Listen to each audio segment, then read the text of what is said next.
Hello, everyone. You are watching God, Sex, and Love. It's me, Miracle Sims, and we are back, y'all. Happy New Year. Happy New Year. Welcome to 2021. Friends, I have a gentleman that is an expert on communication. His name is Brendan, and he is with Master Talk. So, friends, if you are ready to hear a little bit more about this, then stay tuned.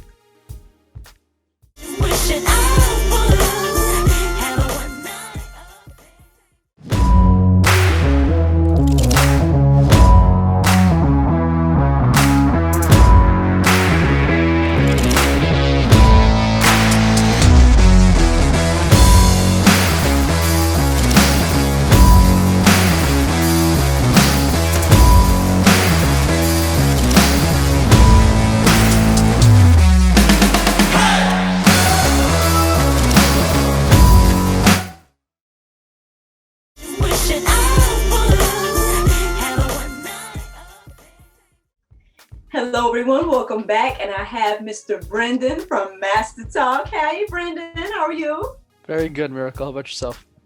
I'm good. Man, welcome. Welcome to God, Sex, and Love. Thank you so much for coming. Of course, it's great to be here. No problem. I mean, I know we were chatting a little bit earlier. Can you share with the audience about Master Talk and yourself before we get into the nitty-gritties? Of course. I'm happy to. So yeah, my name's Brendan. I'm the founder of Master Talk, which is a YouTube channel I started to help people with their communication skills and their public speaking skills. And I think for me, what I realized, Miracle, is there's so many great ideas out there. You know, whether it's with your podcast where you try and, talk about taboo subjects in the world, or whether it's other people and their ideas. What I always asked myself was, how could I be the bridge between all of those people? How could I help all of these people communicate their ideas better? Because most of them can't really afford a communication coach. So I said, hey, why don't I make these videos in my mother's basement? That's what I did. And then I never looked back ever since. Awesome. Cool. That sounds really cool. So when did you start that? So I've been coaching for 5 years, but I started the YouTube channel probably 2 years ago. Oh, okay. Nice. And so, obviously you touched a lot of people and been able to do a lot with Master Talk then, I'm sure. Yeah, it's been a lot of fun. That's awesome. So you feel like going that next step and getting on YouTube, that was the main thing you needed to do, or you feel like how did that shift for you? Yeah, for sure. I think for me, for the past 3 years or so, I was really just coaching a lot of kids in university. Not really for money or anything. It was just something I did for fun because I used to do presentations competitively. The same way other guys played sports, something I really didn't do. I applied that same logic to what I was doing in that area. And then over time, a lot of people just kept asking me, well, Brendan, how'd you learn how to speak? And I just went, I don't really know. I'm more self-taught than anything else. But then when I started looking at the content, I realized how bad it was for everybody else. I just went, wait a second, someone should share this shit for free. So people who can't afford a speech coach, somebody who might even have the chance to meet me, like somebody who's listening to your podcast, for example, I still want them to have access to that information. So that's what kind of drove me to go on YouTube. Never really wanted to be a YouTuber, to be honest. It's just something that ended up happening organically. Okay, really cool. Well, I want to, I guess, dig in too deep. I don't know. I'm sure there's a lot you can share with me about maybe different things you've experienced since you started and stuff like that. But I guess my first question was, like, were you on like debate team or something like that? Or like, how did you get into the public speaking arena anyway? Yeah, for sure. Think of it like how to explain. It's kind of weird to explain this, but let me try my best here. So let's say a business gives you a problem. So like Nike, right, comes up to us and goes, Miracle, we're trying to make a miracle happen at Nike. No one's buying our shoes. We're creating this new product line. What should we do? So let's say me and you are on a team. What we need to do is we need to read all of the problems that Nike has, figure out a solution, put down a bunch of slides, make financial statements, do all these risks, do all this stuff, and then present it back to the executives of the company. So I know your immediate thinking is, who in the world would put themselves through that? Like, why would you ever want to do that? It's just... Right, that's what I did for years. That was my passion. That was my life. It was actually more of an obsession than anything else. And that's how I learned how to speak.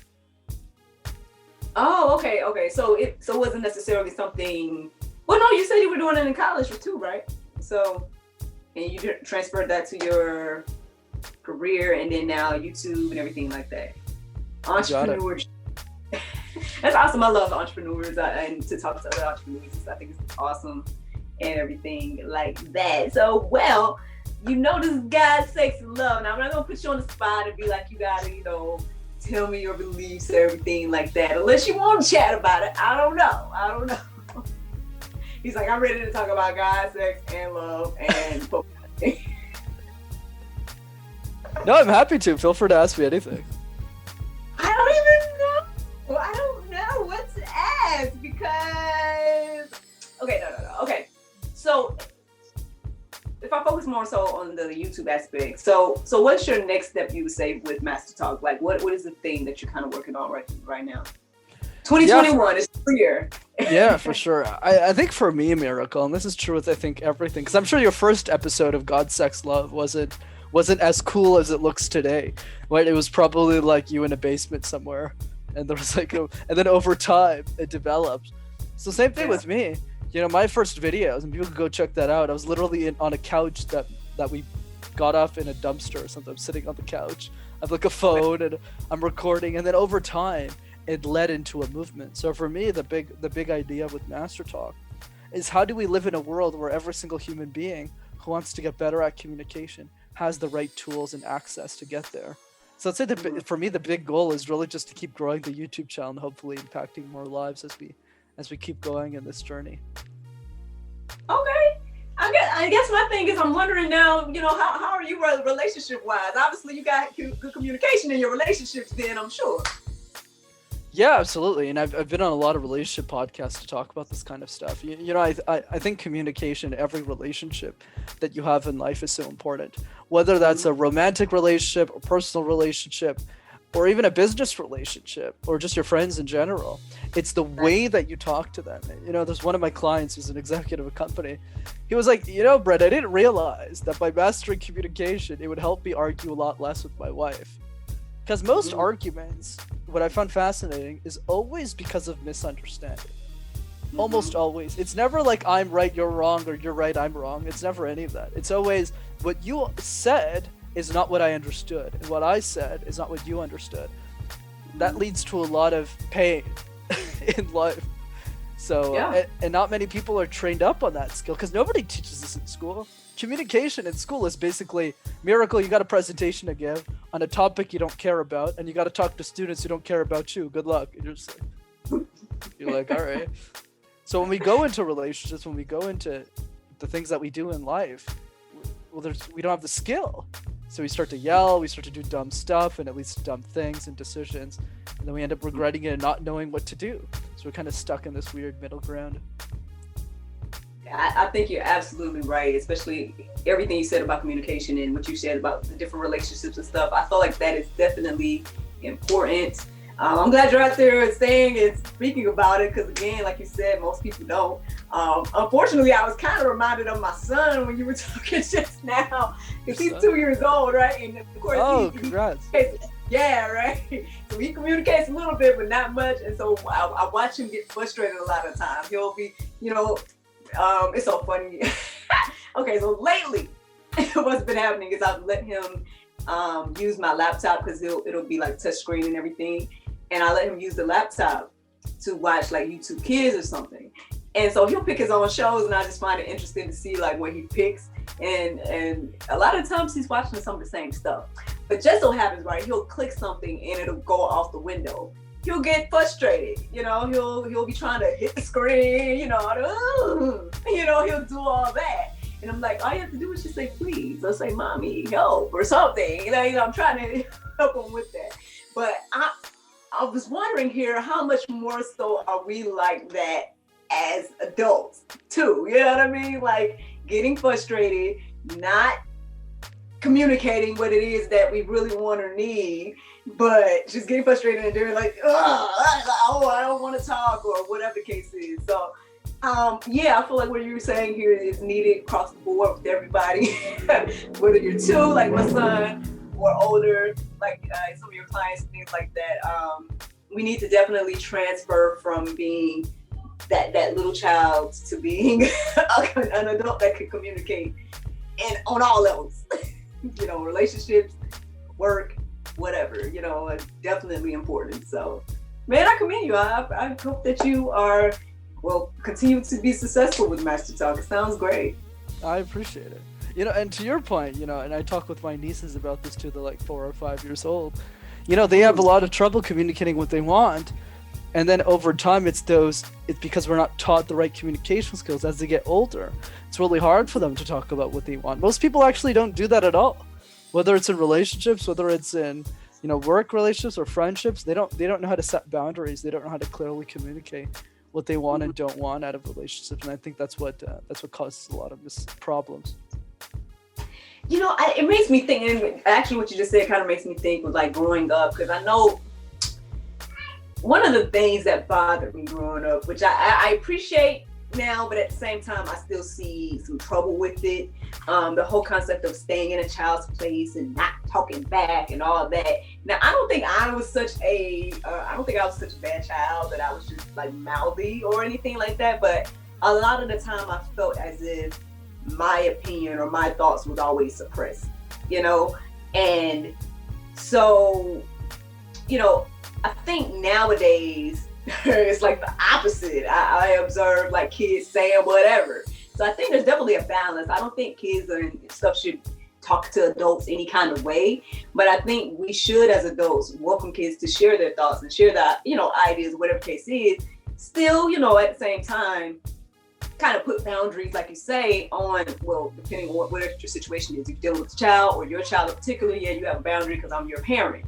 But at the same time, I just would hope and pray that by allowing children to express themselves when they're younger, we can grow up able to express ourselves more, better when we're adults. Like, what do you think about that in regards to, have you experienced or observed any of that, what I'm talking about?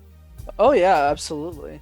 Especially the part about this idea that kids don't get to fully express themselves.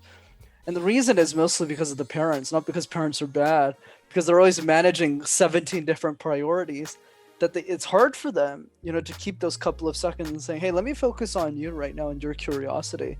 Most people just go, well, yeah, you have to do something else and all that stuff. And that gets morphed later in life, because when kids are being taught their whole life that they shouldn't express themselves, it starts there.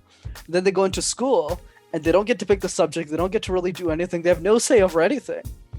And then they keep growing. That is the mentality that they think about it. So they either live within that compliance or rebel completely against it. So it's either one extreme or the other. It's never the middle. Right? And that's kind of where the challenge is. Right, exactly. So I'm wondering, like, how many, obviously not say anybody or everybody that comes to you that have communication issues, it stems from that. Do you feel like it kind of stems from some of that, or could it just be other things as well? Like, it could just be personality, right? Oh yeah, absolutely. But I think what I found interesting about this whole thing, Miracle, is all of us, despite how different we are, because I've spoken to people from across the globe, is we all go through the same education system. So whether you're from South Korea, whether you're from the States, whether you're from Germany or Canada, the same logic applies in the sense that, yeah, there's cultural differences, but the schooling system remains the same. Comply, follow orders. Your teacher is always smarter than you. You should not have a dependence over what you're thinking or doing. And because we're always brought up in that type of environment, some people comply during the whole thing, or other people rebel completely against it. Where you kind of have this both, but you don't have this middle ground of somebody who goes, what can I learn from both perspectives? We're not taught to think in that way. So that way, when we think about communication, we either see it as a chore, frankly. It's like, oh crap, I gotta talk again in front of a class, or I gotta give this workshop. It's like, ugh, you kind of get this weird feeling.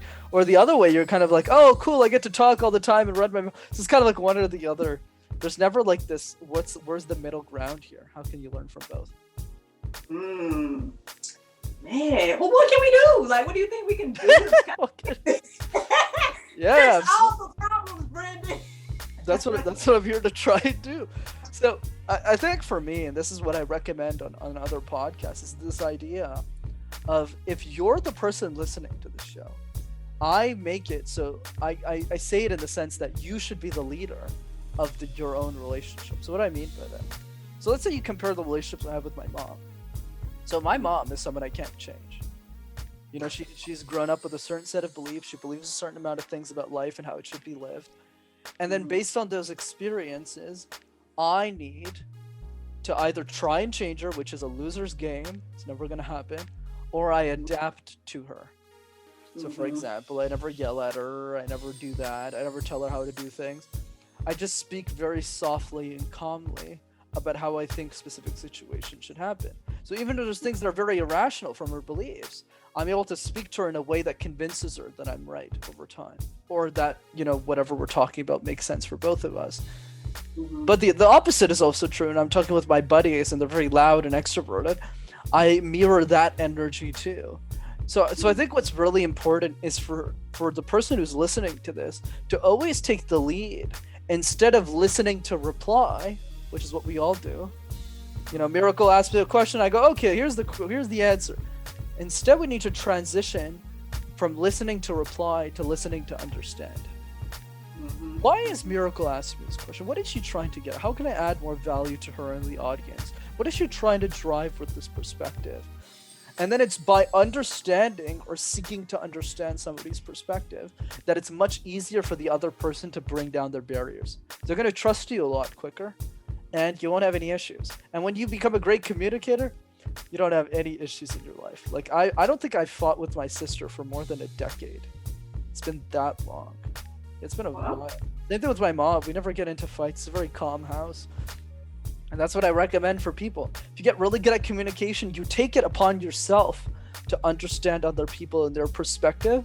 It's going to be much easier for you to speak to them in a way they want to be spoken to, which means they're going to be more likely to see your point of view on things. That's good. I'm sitting here trying to figure can I incorporate this more in my life? Because honestly, there's some conversations that I just avoid. I just like, because like you said, some people you can't change or whatever. And well, I don't feel like, this is me. I don't feel like we can change anybody. So when it comes to certain situations, I know now, obviously with my husband out, it is different dialogues there. Because it's like, okay, so I understand there's things I can't change about you, but I can't not let you know how I feel, because if I don't, then there's going to be resentment, whatever the case is, because we have to have this communication. You and my husband, we have to have this communication.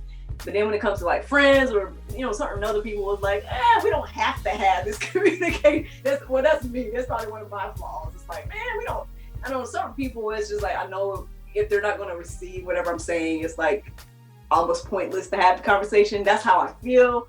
But who knows? Perhaps maybe I need to, get better at my communication, or I don't know, because I feel like I'm not an argumentative person. So for me, anything that I feel is going to lead to an argument, I just like, nah, I won't even do it, But I'm not saying that's the best way to be. I'm just saying that's how I've been. So I don't know. What tips do you have for me, Brendan? I know this is like, look, actually you need to come to my YouTube, or I have a fee for this, Miracle. No, not at all. This interaction is a great example of this, Miracle. Notice how I just spent 2 minutes listening to you. I never cut you off. I just spent time to say, okay, this is what Miracle is trying to say. This is her perspective. She's trying to communicate to her husband, but even if there's things she can't change about him, she still wants to make sure that she's communicating those needs to make sure there's no resentment. So notice how the way I'm communicating, you're like, damn, this guy's a good listener. He's like, he's paying attention to what I'm saying. I like this guy. That's the key. We all need to start doing it like that. So I love it. So let's build on what you said there. I, first of all, think it's great that you're communicating in that way, because that resentment piles over time and it doesn't look pretty 3 years down the line. Right. It doesn't. Yeah. It doesn't. It just blows up like a fuse. So you're always better off just, even if it's something stupid, like I don't like the way you put the toothpaste on the left side. My perspective is always get out all the small stuff so that you know how to argue on the big stuff. Don't know how to argue in the small stuff, boy. when it's about like moving to a different country, or it's like what school should we be sending our kid to, or what languages should that kid learn, or which religion should they be brought up in. Now we're getting into the big stuff. But if you don't know how to argue the small stuff, you're screwed with the big stuff. So I think it's great that you're practicing with the small stuff. The other thing of it that you mentioned that I agree with is this idea of, and I would push the analogy further, the level of how you communicate to people based on who they are in your life. So I'll give you the best example. You can't change family. Your kid's your kid. Like you can't go back in there and can I switch this kid? Like it's not gonna happen, right? Same thing with your parents, same thing with your close. So even if some of them are negative, you can have to make your own call to figure out, can I work with this? So for me, I couldn't work with my dad. I just couldn't. Like we couldn't get along. He, was very dysfunctional, and we just never got along, right? But whereas with my mom and my sister and everyone else, pretty much, I got along just fine. So yeah, we have our differences. There's a lot of things I believe that they don't, and there's a lot of things they believe that I don't. But we can still get along. But those are the relationships we can't choose. These are the relationships we need to adapt to. That's not true with relationships, and that's not true with friendships. The person you marry and the person you end up being friends with are people you choose. So when you're in that type of environment, then you don't settle on anything. And by not settling on anything, I don't mean like you need to hit all the 15 values, but rather saying you can make a decision during those interactions to say, can I communicate with this person in an effective way? And if the answer is no, I'll just move on to the next person. I've met thousands of people in my life, Miracle, but I only have 6 friends. Is that crazy? I only have 6 friends. You know what? I feel you though. Like people that you could actually go to and like know that you're not judged and talk to about anything. Like that's what you mean in regards to friends. Am I right? Absolutely. Yeah, I get that. But because you can choose those people, they're a lot easier to work with. Because at the end of the day, if you're talking to 50 people and 45 of them don't get you, the other 5 do. Just focus on the 5. Right? You can be flexible in that way to pick the people that communicate in the way you want to be communicated to. So once again, you still can't change those 5 people, but if you guys can interact in a very healthy way, that's fine. Like most of my friends in that small group of friends I have, I've known for over 5 years, right? 3 to 5 years, and we're still all best buddies. And yeah, we have different directions on things, different opinions, but we get along pretty well, and I couldn't live life without them, right? So I encourage people to find those 5, 7 people and then adapt to the people you can't change. I feel like everything you said is just so needed. I hope that whoever watches this will just be blessed by what you've already shared, because honestly, like you said, communication and all that is just important. Again, whether it's just work or family or whatever the case is, and a lot of us have issues with that. I see a lot of issues with that. Even I don't know if you're in the States, so I apologize. I didn't. Oh, I'm close. I'm based in Montreal, so it's not that far. Oh, okay, cool, nice. But yeah, and so I just see that a lot in the world, where it's like people that differ of opinion feel as if, Lord, I don't know, oh Lord, why are we talking about this? But I think there's a lot of how can I say that people think that if you don't agree with them, you don't love them, or people think if you don't agree with them that you don't respect them or can't whatever. And there's a lot of, I just feel like miscommunication going on these days. And I just think, again, for me, I feel like it's more so what we've been talking about in regards to communication as well as understanding others. And we don't have to always agree. Like even what you said with that group of friends you have, I'm sure there's things that you don't agree on or things that you don't like about the other person. But we can all, be friends, or we can all like learn to communicate and things like that. Because no man is an island. Like I don't think anyone is supposed to be alone per se. And so when it comes to like communicating with others and stuff. So yeah, I really do feel like we all need to just find some type of balance with that. And whether these are friends and people that we are communicating with all the time, or just people that we encounter one time, I just feel like we all could be better about that, listening to each other, understanding each other, and Communication, man. It's great. You know what? This is great. Yeah, like that's the perspective on life, Miracle, is this idea that communication isn't about speaking on a stage in front of 10,000 people, or being a YouTuber or being a podcast host. Like, communication is about how do you improve the interaction that you have with everyone else around you so that you can live a better life and that the people around you are better off. Communication is the way you talk to the delivery guy, from to the person who gives you pizza, to the store manager, to your family, to your friends. And if you can improve those interactions, your life will just get better. I agree. Man, I hope we do that. I hope that we can all, take the time to do that a little bit more. It's like I said, 2021, new year. Like, this could be a new resolution for us. Communication, better communication with everybody. What do you think? That's a good one. I think that's a great one, because communication is the foundation of everything, right? If you know how to argue properly with your your significant other, your family members, your friends, life just becomes better because it's a lot easier for you to manage these relationships. So you have a lot less distraction in your life.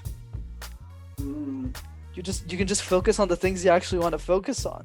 You don't have to waste your time like most people do with the drama and gossip and back talking bad people and doing all this nonsense, when you could just be a much more direct communicator, listen to understand to the 7 people that actually you give a shit about, and then kind of move on with life. But I think most people don't put the effort to get there, and I encourage people to do that.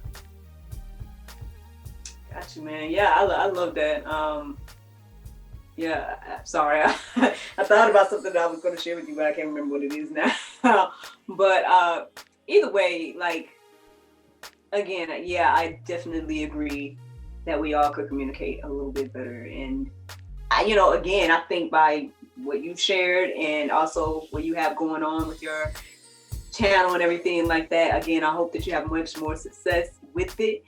If I would say, if there's one thing that you would like to leave with the people today, what would that be? Yeah, I would say in the context of relationships, other tips I like to give that I think will be helpful for people.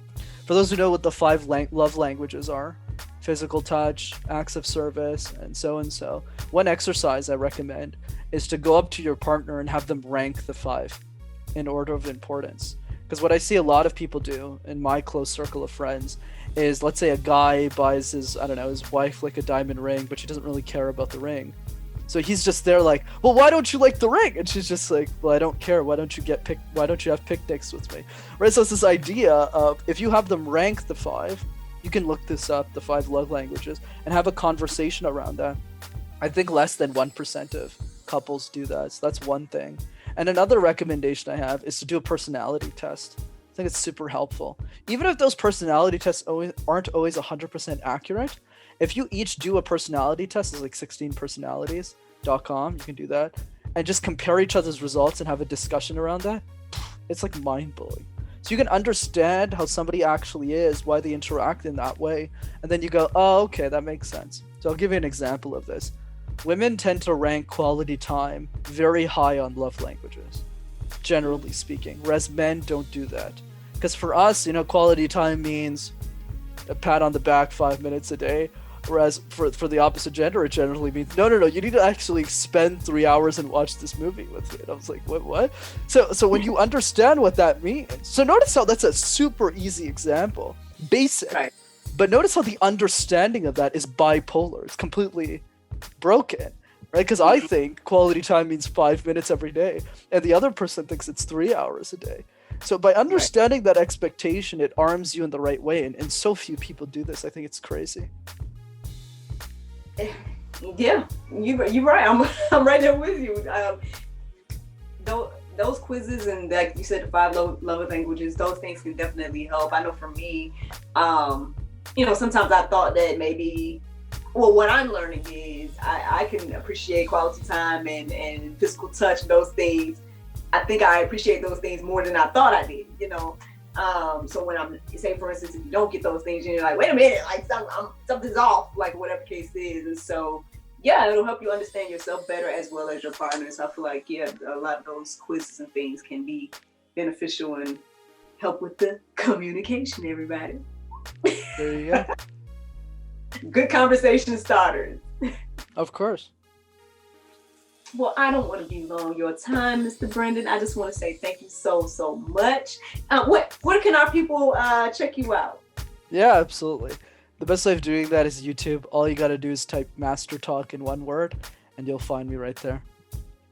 Very cool, very cool. Well, thank you so much again for coming to God, Sex, and Love. I'm excited about this conversation, and I hope that many more people are inspired by you in Master Talk. Thank you so much again. Thank you. Pleasure was mine.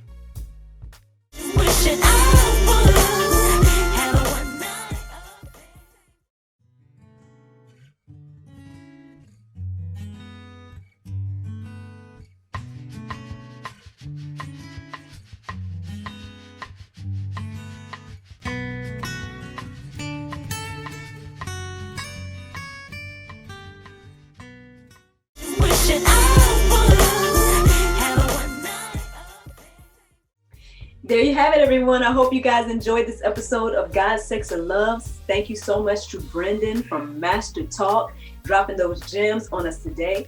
And I appreciate each and every one of you for watching. Have a good night.